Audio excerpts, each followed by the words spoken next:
श्री महादेव जी कहते हैं, हे पार्वती, अब मैं भव बंधन से छुटकारा पाने के साधनभूत 14वें अध्याय का महात्म्य बतलाता हूँ। तुम ध्यान देकर सुनो। सिंहल द्वीप में विक्रम बेताल नामक एक राजा थे जो शेर के समान पराक्रमी और कलाओं के भंडार थे। एक दिन वे शिकार खेलने के लिए उत्सुक होकर राजकुमारों सहित 2 कुतियों को साथ लिए वन में गए। वहां पहुंचने पर उन्होंने तीव्र गति से भागते हुए खरगोश के पीछे अपनी कुतिया छोड़ दी। उस समय सब प्राणियों के देखते देखते खरगोश इस प्रकार भागने लगा मानो कहीं उड़ गया हो। दौड़ते दौड़ते बहुत थक जाने के कारण वह एक कीचड़ युक्त गहरे गड्ढे में गिर गया। गिरने पर भी वह कुतिया के हाथ नहीं आया और उस स्थान पर जा पहुंचा जहां का वातावरण बहुत ही शांत था।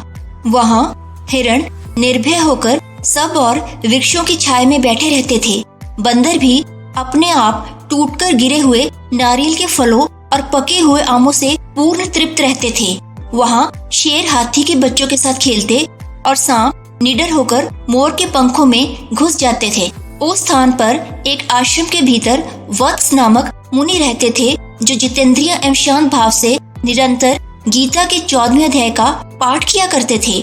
आश्रम के पास ही वत्स मुनि के किसी शिष्य ने अपना पैर धोया था। उनके शिष्य भी उनकी तरह 14वें अध्याय का पाठ करने वाले थे। उसके जल से वहां की मिट्टी गीली हो गई थी। खरगोश का जीवन कुछ शेष था। वह हांफता हुआ आकर उस कीचड़ में गिर पड़ा। उसके स्पर्श मात्र से ही खरगोश दिव्य विमान पर बैठकर स्वर्गलोक को चला गया।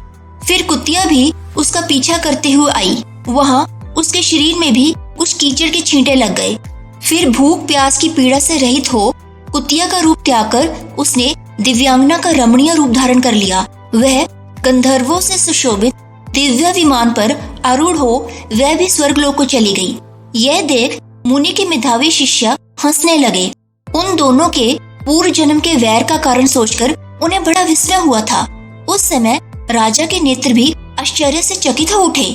उन्होंने बड़ी भक्ति के साथ प्रणाम करके पूछा, हे विप्रवर, नीच योनि में पड़े हुए दोनों प्राणी कुतिया और खरगोश ज्ञानहीन होते हुए भी जो स्वर्ग में चले गए, इसका क्या कारण है? इसकी कथा सुनाइए।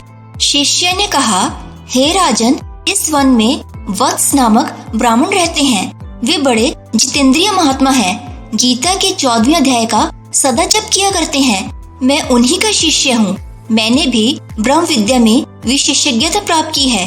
गुरुजी की ही भांति मैं भी 14वें अध्याय का प्रतिदिन जप करता हूँ। मेरे पैर धोने के जल के स्पर्श होने के कारण खरगोश को कुतिया के साथ स्वर्गलोक की प्राप्ति हुई है।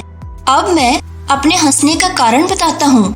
महाराष्ट्र में प्रत्युदिक नामक एक महान नगर है। वहाँ केशव नाम का एक ब्राह्मण रहता था जो कपटी मनुष्यों में अग्रगण्य था। उसकी स्त्री का नाम विलोबना था। वे स्वच्छंद विहार करने वाली थी। एक दिन क्रोध में आकर जन्म भर की दुश्मनी को याद करके ब्राह्मण ने अपनी स्त्री का वध कर डाला। उसी पाप से उसको खरगोश की योनि में जन्म मिला। ब्राह्मणी भी अपने पाप के कारण कुतिया हुई। श्री महादेव जी कहते हैं, ये सारी कथा सुनकर श्रद्धालु राजा ने गीता के 14वें अध्याय का पाठ आरंभ कर दिया। इससे उन्हें परम गति की प्राप्ति हुई। श्री महादेव जी कहते हैं, हे पार्वती, यह मैंने तुम्हें 14वें अध्याय का महात्म्य बतलाया है। इसके निरंतर जप व अभ्यास से मनुष्य को परम गति की प्राप्ति होती है।